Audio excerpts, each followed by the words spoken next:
Karim al-Hariri was a man who lived in the center of wealth and luxury. People called him one of the richest men in the Arab world.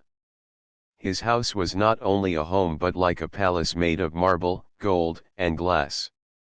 The long gates opened to a driveway where expensive cars stood lined like jewels. Every evening, the grand hall of his mansion filled with important guests, politicians, business partners, and people who wished to be seen close to him. Karim enjoyed these gatherings. He liked the attention, the laughter, and the feeling of power that came when everyone's eyes followed him. But behind the shining lights and heavy curtains, there was another world inside his house. The servants moved quietly, almost invisible, making sure every glass was filled, every table was polished, and every guest was pleased. Among them worked Fatima, one of the senior maids. She was calm, respectful, and hard-working. Her hands were rough from years of service, but her eyes still carried kindness. Fatima had a daughter named Nour, who was about 12 years old. On some evenings, when Karim allowed, Nour came along with her mother to the grand house. She sat quietly in a corner, helping with small tasks or simply watching the glamour that was so different from her own life. On one such evening, the hall shone brighter than ever. Chandeliers sparkled, music played softly, and the guests laughed around the large dining table. Karim, dressed in a dark suit that looked like it was stitched with confidence, stood at the center. His voice carried over the chatter. He raised his glass and said, "Tonight, let us play something different. I will give a riddle to this gathering. And if anyone can solve it, I will give them $100 million. The hall went silent for a moment and then burst into laughter. Some clapped, others shook their heads, thinking it was only a dramatic joke. 100 million was a sum so large that no one believed Karim was serious. But Karim's eyes glinted with mischief. He enjoyed the way people gasped at his words. He was a man who liked to test others, to show that no one could match his mind. Nour, standing with a tray near the wall, felt her small heart thump. She loved riddles. Her mother often brought home old storybooks from the market, and many of them had puzzles and questions inside. She liked sitting by the dim lamp in their tiny apartment, whispering answers to herself until she solved them. To her, riddles were not games of pride but windows to thinking in a different way. Karim cleared his throat, and the guests leaned in. "Here is the riddle," he announced with a proud smile. "I am taken before you know me, given away to save you, yet I leave you unspent. You cannot see me, but I make you seen. What am I?" The hall filled with voices at once. People loved to show off their cleverness. A businessman quickly said, "It must be time." But Karim shook his head. Another lady laughed and said, "It is a shadow." Again, Karim refused. Guess after guess filled the air: breath, hope, memory, light, but none satisfied him. He enjoyed shaking his head again and again. Nour listened carefully. She repeated the words in her mind. "Taken before you know me, given away to save you, leave you unspent." She thought about it like a song, each line carrying a hint. The last line touched her the most: "You cannot see me, but I make you seen." Her fingers tightened around the tray. Something inside her whispered the answer, but she was too small, too hidden, to speak. Meanwhile, Fatima moved quietly behind the guests, serving drinks, but she noticed her daughter's restless eyes. She knew that look. It was the same look Nour had whenever she solved a puzzle in her books. Fatima gently touched her daughter's shoulder. "What is it, my child?" she whispered. Nour leaned close and said softly, "I think I know the answer." Fatima's heart jumped. She looked around the room, at the guests in their fine clothes and polished laughter, and then at Kareem, who stood like a king among them. She knew how dangerous pride could be in such gatherings. A maid's daughter daring to answer the riddle of a billionaire might make everyone laugh. Fatima shook her head gently. "Stay quiet, Nour. This is not for us." But Nour's eyes held a fire that Fatima had rarely seen. It was not the fire of stubbornness but of certainty. She had solved riddles before, but never had she felt so sure, so strong. As the laughter grew louder in the hall, Nour stepped forward without asking. She placed the tray down on a side table and walked carefully toward the circle where Kareem stood. The guests began to murmur. Some gasped, others smiled with amusement. "Look," someone whispered, "the maid's child is coming forward." Kareem noticed her approach. His eyebrows rose in surprise, then curved into a mocking smile. "Ah," he said loudly so that everyone could hear, "even the little one wants to try. How sweet." The guests chuckled. He thought it would be entertaining to let her speak, like a child at a talent show. He leaned forward. "Go on then," he said, with a sneer. "Tell us what you think." The hall grew quiet. Fatima froze where she stood, her hands trembling. Nour, however, lifted her chin slightly. Her voice was soft but clear. She repeated the riddle once more, word by word, as if tasting it carefully.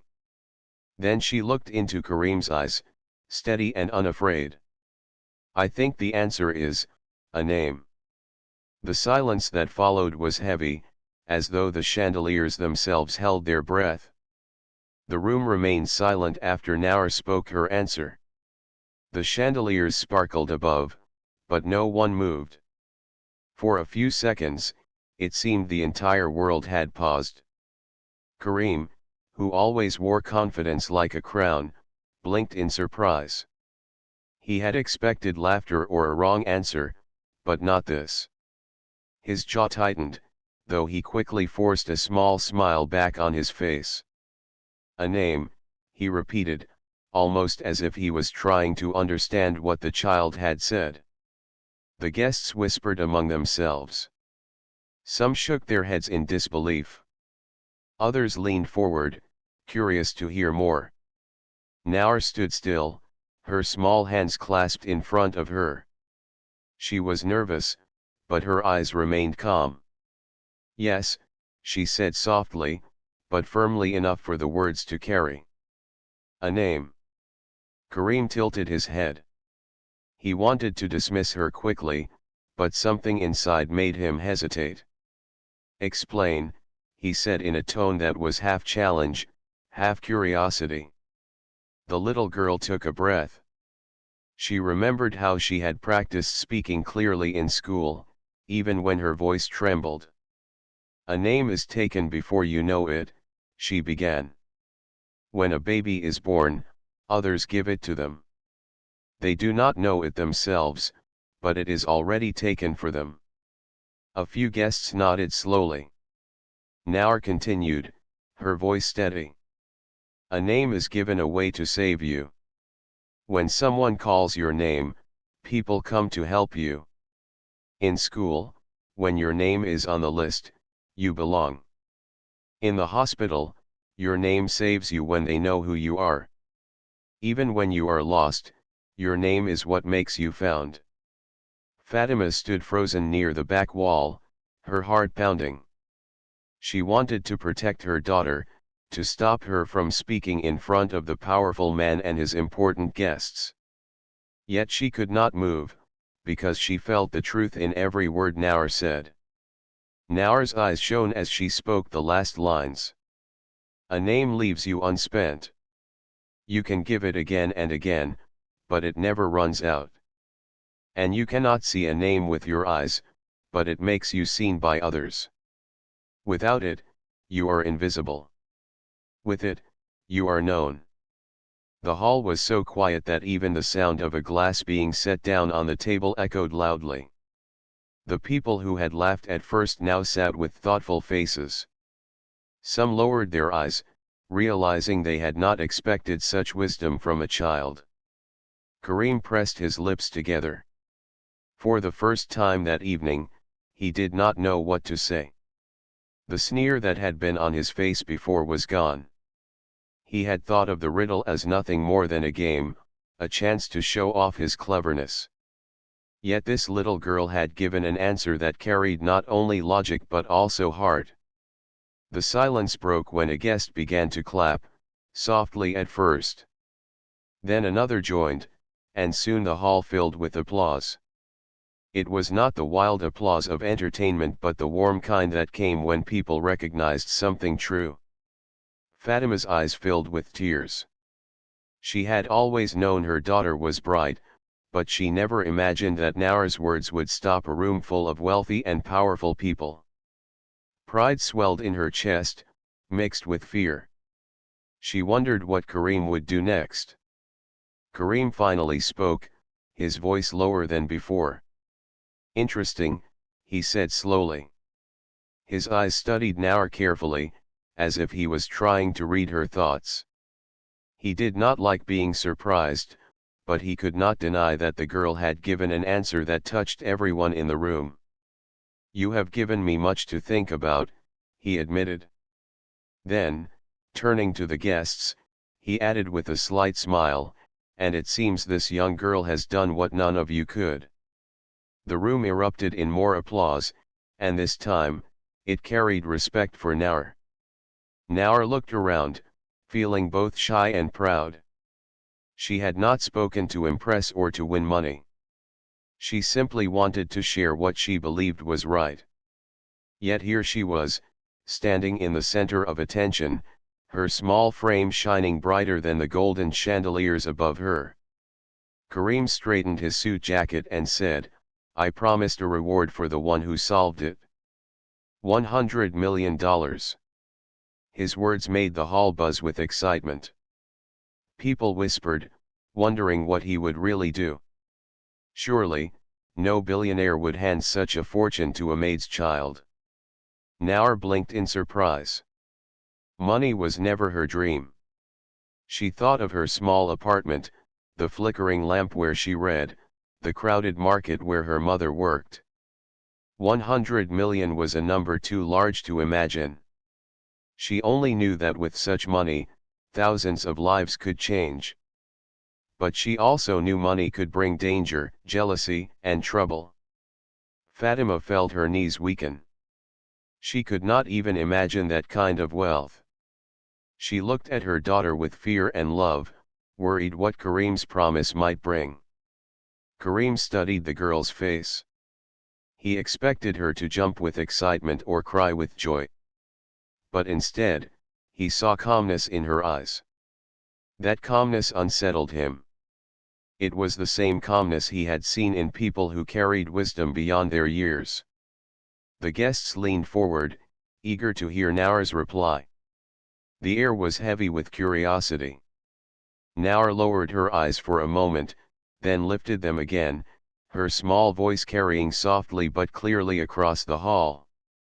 "I did not answer for money," she said. "I answered because the riddle spoke to me." Gasps rippled through the crowd. Some smiled in admiration. Others shook their heads, unable to believe that a child would reject such wealth. But Nour meant every word. She had spoken only what she felt was true. Kareem leaned back, his jaw tight. This was not the reaction he expected. The game he had started for fun was no longer in his control. And for the first time in many years, he found himself curious not about business, not about profit, but about a child who saw the world differently. Fatima's heart raced. She did not know what tomorrow would bring after this night, but she knew one thing: her daughter had just changed the story of their lives. After Nour's quiet words, the hall seemed to breathe again. The applause faded, but the silence that followed was even louder. People exchanged looks, some smiling with admiration, others frowning with disbelief. Nobody had expected the maid's daughter to give such an answer, and nobody had expected her to speak with such calm courage. Kareem stood at the center of it all, his sharp eyes still fixed on Naur. He was a man used to control, a man who thought life was a stage where he alone directed the play. But tonight, a child had taken the stage from him, and she had done it with nothing more than a few simple words. His jaw was tight, but deep inside, his thoughts were restless. He thought of all the times his name had carried him through locked doors and into places others could not reach. His contracts, his businesses, his speeches, all of them carried his name. And yet, he had never considered what a name meant to those who had nothing but that. It unsettled him, the way the girl's words had stripped his riddle of its glitter and revealed something raw beneath. Fatima, still standing at the edge of the room, felt her heart race. Pride and fear swirled together inside her. She wanted to pull her daughter back, to hide her from the eyes of these powerful people. Yet she also wanted to let Naur stand tall, because this was her moment. She knew that moments like this came only once in a lifetime. The guests slowly began to speak again. "Remarkable child," someone whispered. Another said, "Who would have thought?" Some, however, laughed softly behind their glasses, still unwilling to accept that a servant's daughter had outwitted them. But no matter what they felt, nobody could deny the truth. The answer had been clever, and it had touched them all. Kareem finally broke the silence. He adjusted his suit and spoke in a steady voice. "I offered a reward," he said. $100 million. And this girl has given an answer worthy of it?" His words filled the hall with gasps once more.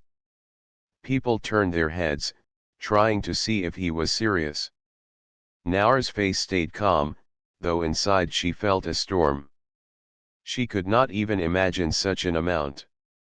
To her, even a single million sounded unreal. But she also remembered what she had said earlier, that she had not answered for money. And so, when Kareem looked at her, expecting excitement, Naur only said, "I do not need it for myself." The guests stirred again. Some looked confused, others shook their heads in disbelief. Fatima's knees weakened, and she held the back of a chair for support. Kareem narrowed his eyes. "You do not need it," he asked slowly. "Do you even know what you are saying, child?" Naur lifted her chin, her voice quiet but steady. "I know, sir. I said what I felt was right. I love riddles, and I wanted to answer because the words touched me. That is all." Her honesty struck the hall like a soft hammer. Kareem, who had built his empire on clever deals and careful words, was faced with a child who wanted nothing but truth. For a moment, he did not know whether to laugh or to admire her. Some guests clapped again, impressed by her innocence. Others whispered among themselves, "She is foolish, turning down such money." But a few looked thoughtful, as though her words had reminded them of something they had forgotten long ago. Fatima stepped forward slowly, her hands trembling. She bowed her head slightly and said, "Please forgive her, sir. She is young. She does not understand the ways of the world." Her voice shook as she spoke, fearing that Kareem might be insulted by her daughter's boldness. But Kareem raised his hand, stopping her. "No," he said firmly. His eyes were still on Naur. "She understands something many of you have forgotten." His words made the guests quiet again. Naur looked down for a moment, then back up at Kareem. She had no fear now. Something inside her had grown stronger. She did not think of him as a billionaire or as a man above her. She thought of him only as someone who had asked a question and she had given the answer. Kareem stepped closer. "Tell me," he said, lowering his voice so that only those nearby could hear. "If not for yourself, then what would you do with such money?" The question made Nour pause. She thought of the old lamp in her house, the market children who had no books, the mothers who worked all day with no rest, and the children whose names were not written in schools or hospitals. Her heart beat faster. She had never imagined she would be asked such a question in such a place. "I would use it for others," she said finally. "To help children who do not have names in schools, who cannot be found when they are lost, who cannot see doctors because their names are not written.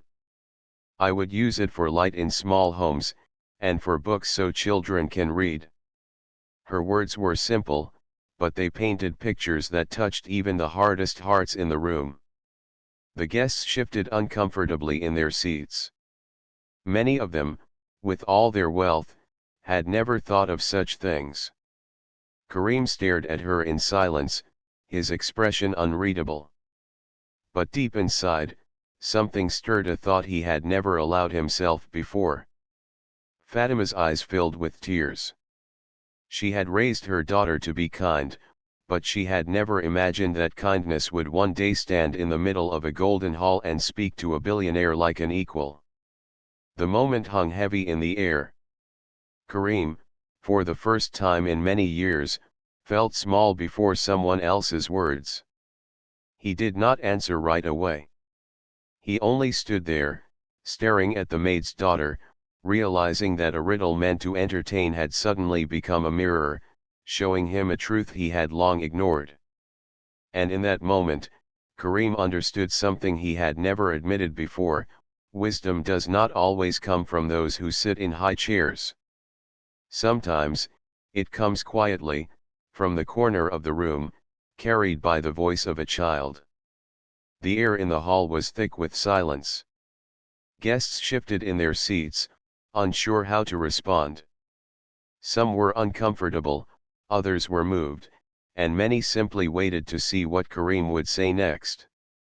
They had seen him in business meetings, in interviews, and at parties, but never like this. His face showed something new: hesitation. Kareem, the man who usually had answers for everything, stood still, his eyes on Nour. He had asked her a question, expecting either childish excitement or confused silence. But instead, she had spoken of children without names, homes without light, and schools without books. Her words had been simple, yet they cut deeper than speeches from leaders or promises from politicians. Fatima's heart trembled as she watched. She had never dared to dream that her daughter would stand in front of so many powerful people and speak with such courage. At the same time, fear gripped her. She knew how prideful the wealthy could be. What if Kareem mocked Nour? What if he turned her into an example of arrogance? But Kareem did not mock.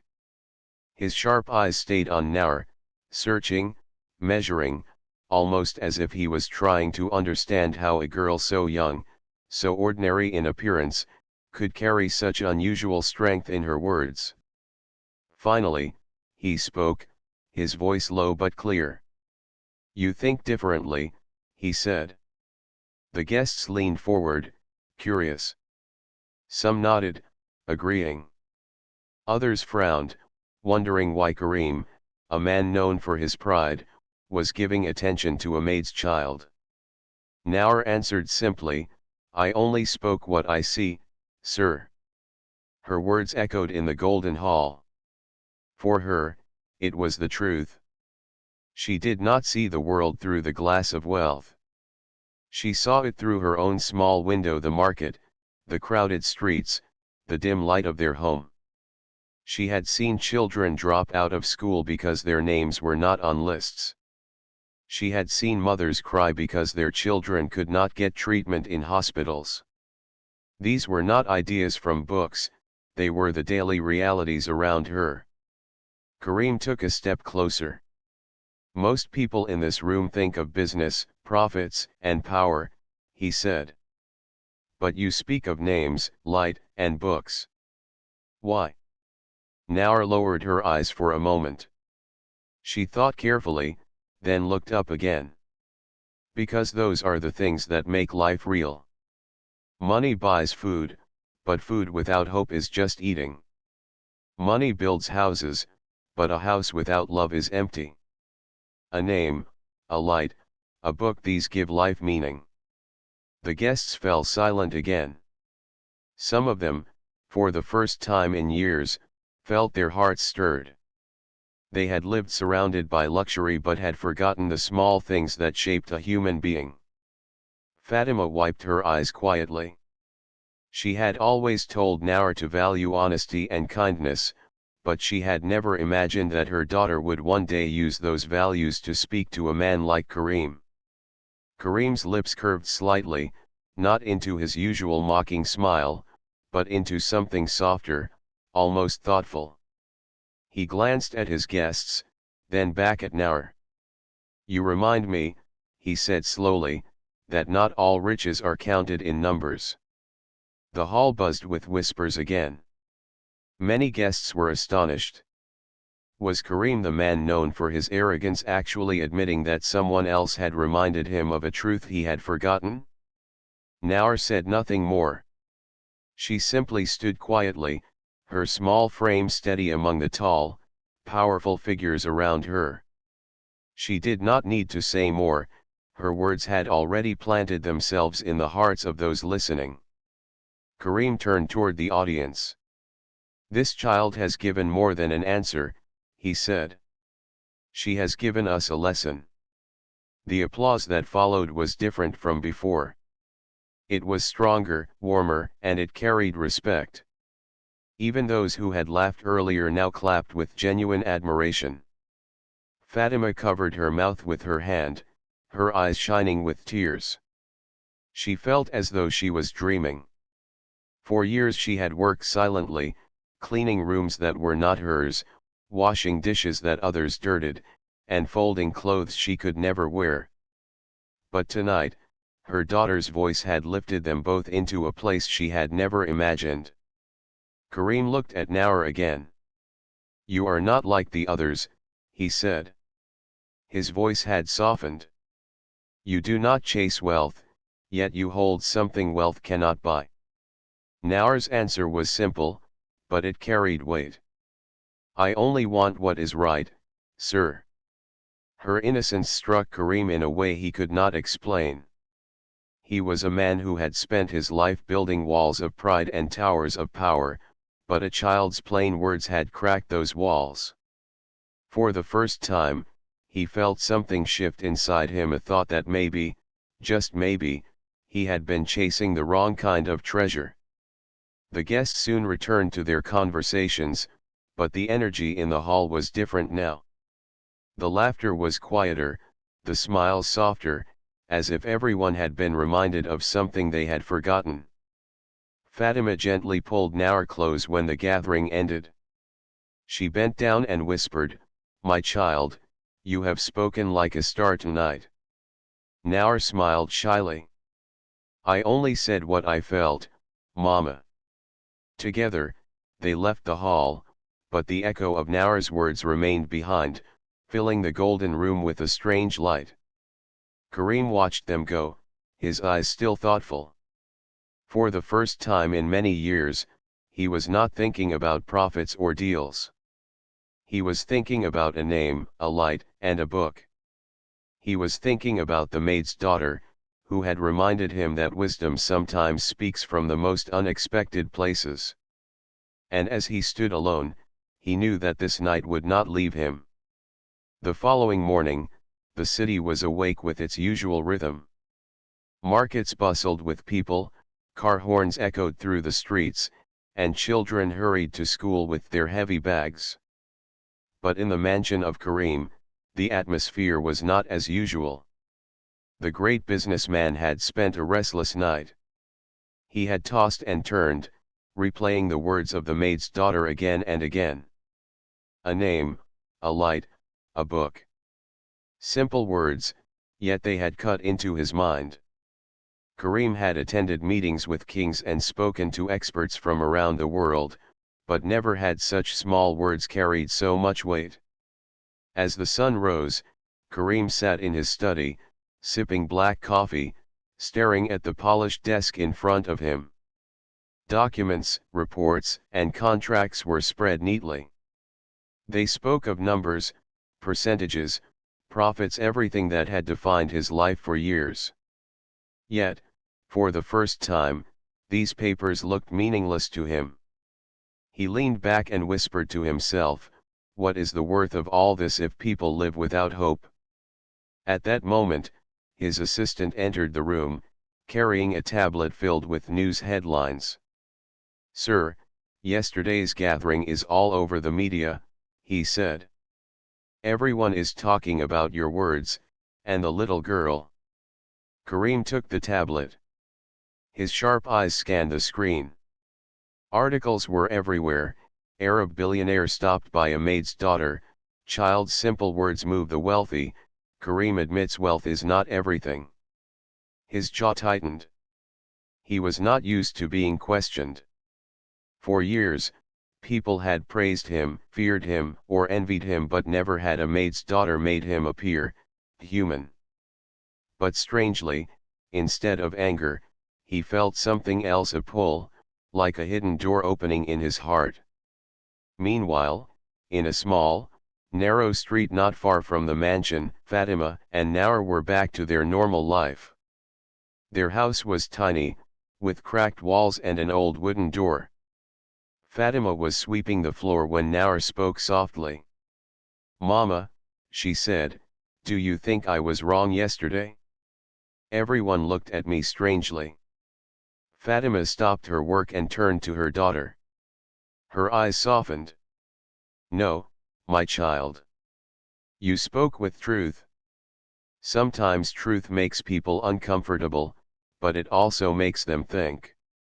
And you made them think." Nour lowered her head shyly, but inside, her heart felt a small flame of courage. Later that day, something unusual happened. A black car stopped at the entrance of their small street. Neighbors peeked from their windows, whispering in surprise.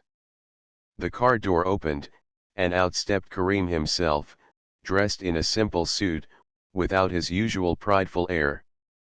Fatima froze when she saw him. Never in her life had she imagined that a man like Karim would walk through her humble doorway. She quickly wiped her hands on her scarf and greeted him nervously. "Sir, you here?" she asked, her voice trembling. Karim's sharp gaze softened slightly. "I came to see your daughter," he said. Nour stepped forward quietly, her small frame standing near her mother. She looked up at Karim with curious eyes. He studied her for a moment before speaking. "Yesterday, you said things that many people in my world have forgotten. I have built towers of glass and steel, but you reminded me that without light, even the tallest tower is dark. Without names, even the richest man is empty. Without books, even the strongest nation is weak." Nour listened quietly. She did not fully understand the weight of his words, but she knew they carried meaning. Karim continued, "Tell me, child, if you could change something, what would it be?" Nour hesitated, then said softly, "I would give every child a chance to learn, sir. No child should be left out of school. No child should sit in darkness while others have light." Her voice was gentle, yet firm. Fatima's eyes filled with tears of pride. Karim stood silent for a while. The sound of children playing in the street reached his ears. Their laughter was mixed with the cries of others who had no toys, no books, no future. For the first time, he felt the weight of their lives pressing on him. Finally, he said, "Then I will help. I do not make promises lightly, but this time, I will act. I will build schools where there are none. I will light streets that are dark. And I will make sure children carry books in their hands, not burdens on their backs." Fatima gasped. She could not believe what she was hearing. Karim, the man whose name alone made people tremble, was promising to lift the children of the poor. Nour looked at him with wide eyes. "You would do that, sir?" "Yes," he said simply. "Because you opened a door in me that I had long forgotten existed." The neighbors who had gathered outside whispered among themselves. They could hardly believe what they were witnessing. A billionaire speaking to a maid's daughter, not with arrogance, but with respect. As Karim returned to his car, he glanced back once more at Nour. For the first time, he did not see her as the daughter of a servant. He saw her as a spark that could light many lives. When the car drove away, Fatima held her daughter close, tears streaming down her face. "You have changed something, my child," she whispered. "Not just in him, but in the world." Nour hugged her mother tightly. She did not fully understand the size of what had just happened, but she felt the warmth of hope glowing in her small heart. And far away, in the back seat of his car, Karim looked out of the window, deep in thought. For the first time in many years, he was not thinking of profits or business. He was thinking of a name, a light, and a book, and of a maid's daughter who had reminded him of the true meaning of life. Days turned into weeks, and the promise Karim had spoken in Fatima's small home began to take form. For the first time in years, the newspapers did not only speak of his business deals or new projects but of something different. Headlines read, "Karim announces schools for the poor," and "Billionaire plans to light forgotten streets." The city buzzed with curiosity. Some believed him, others doubted.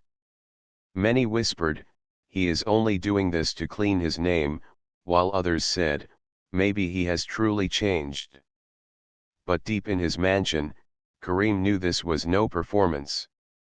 Each night, he remembered the small face of Nour and the way her words had struck him. He had built towers of steel, but this time he wanted to build hope. He called meetings with engineers, teachers, and city officials. "We will build schools where no child has ever entered a classroom," he said firmly. "And we will place lights in the streets that children use to walk home." Some of his advisors raised doubts. One said, "Sir, this will cost more than it brings in return." Another added, "Investors may not like the idea. They want profit, not charity." Karim's eyes hardened. Not everything must bring profit. Sometimes, the return is not counted in numbers. The advisors fell silent.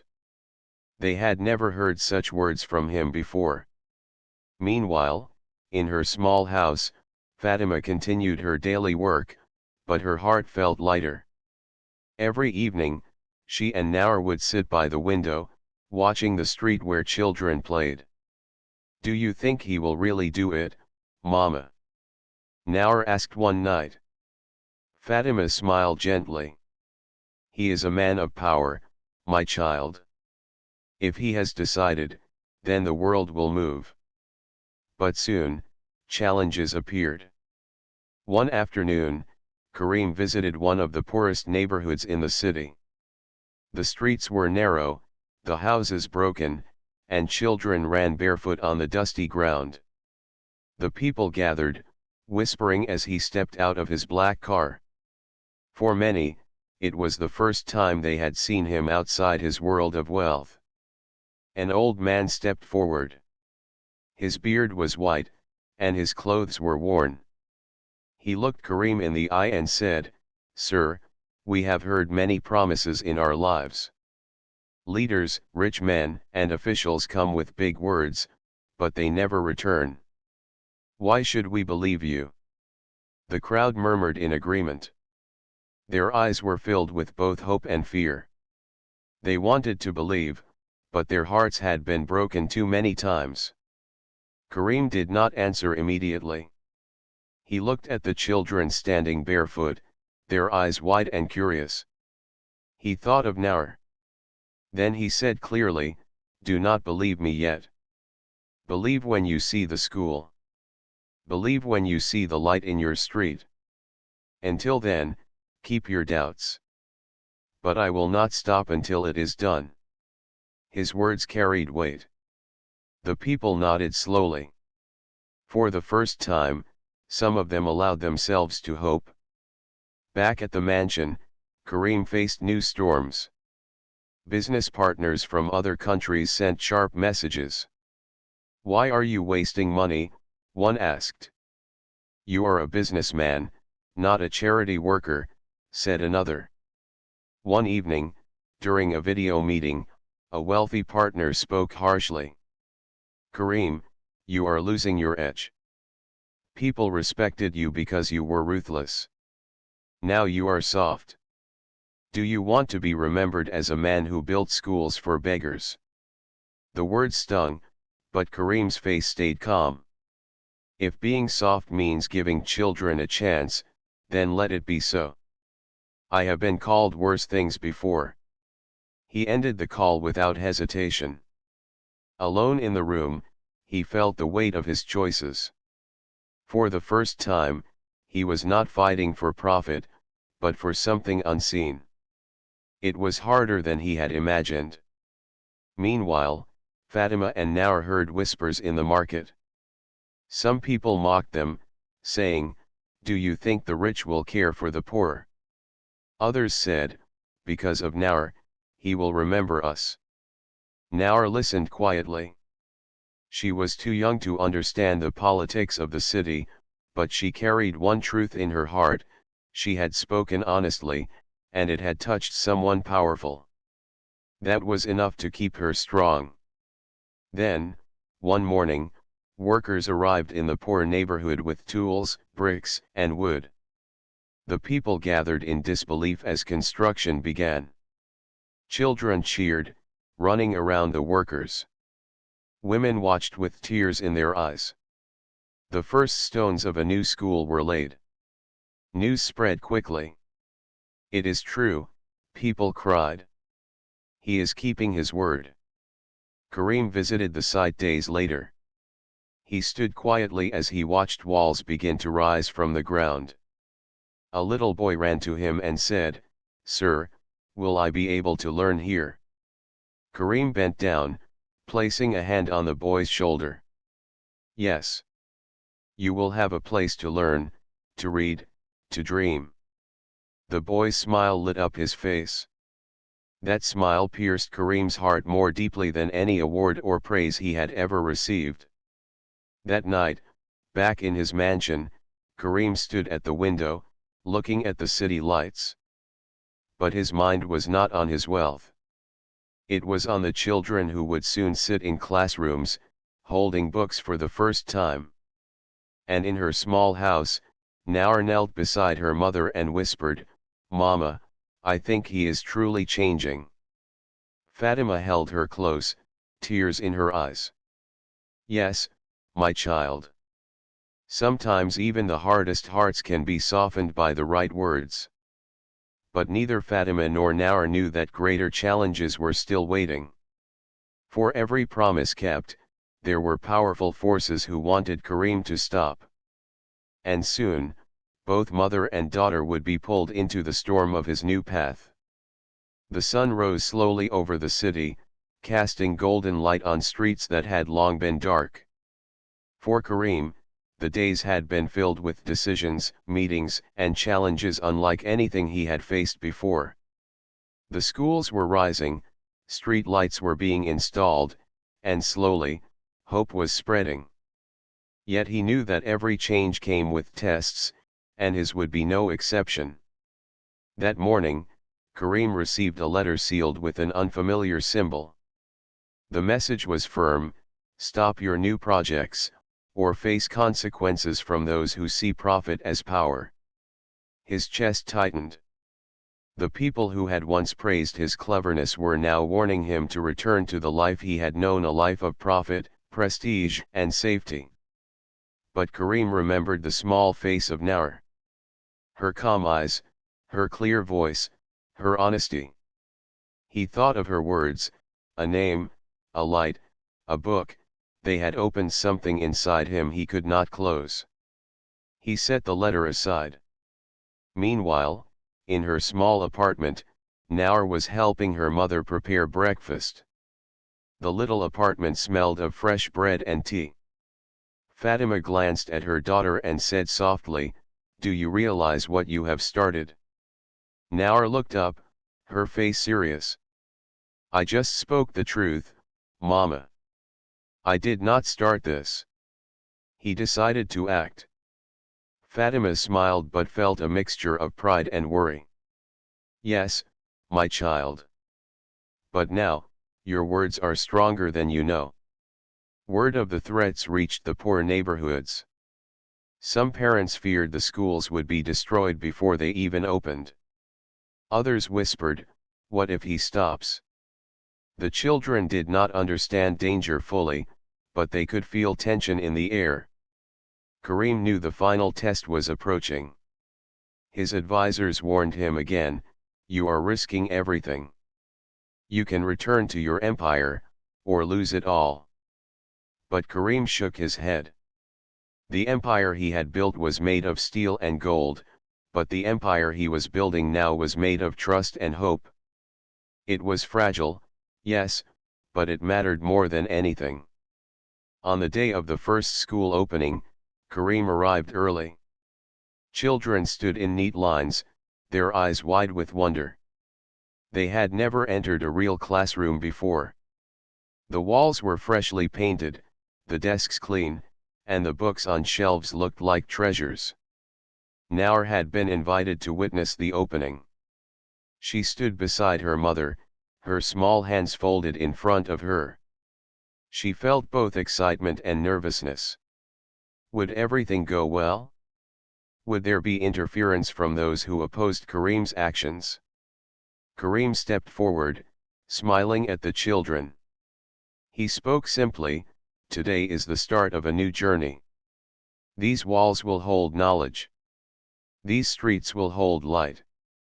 And every child here will carry a name, a light, and a book into their future." The children cheered, their voices echoing through the new schoolyard. Nour's eyes shone. She whispered to her mother, "Mama, he did it. He kept his promise." Fatima held her daughter close. "Yes, my child. And your words started it all." Suddenly, a group of men arrived. They were serious, their faces firm. Some parents gasped. "They have come to stop him," whispered one woman. Karim stepped forward calmly. "This school is for the children," he said firmly. "No one has the right to stop it." The men hesitated. They had expected fear, but Karim's confidence was unshakable. He had faced threats in business before, but this was different, this was personal. And his courage, inspired by a child's truth, gave him strength. Nour stepped closer to her mother. She watched silently, her small frame trembling slightly, yet her heart was steady. She had never imagined that her simple answer to a riddle would lead to such a moment. The men finally backed away. They recognized that Karim was determined, that his mind and heart were united. The school was safe. As the children entered, picking up their books, Karim walked over to Nour and Fatima. He knelt slightly to speak to the girl who had changed everything. "Nour," he said softly, "your words reminded me that power is not only in wealth, but in seeing what others cannot. You have changed more than one life today."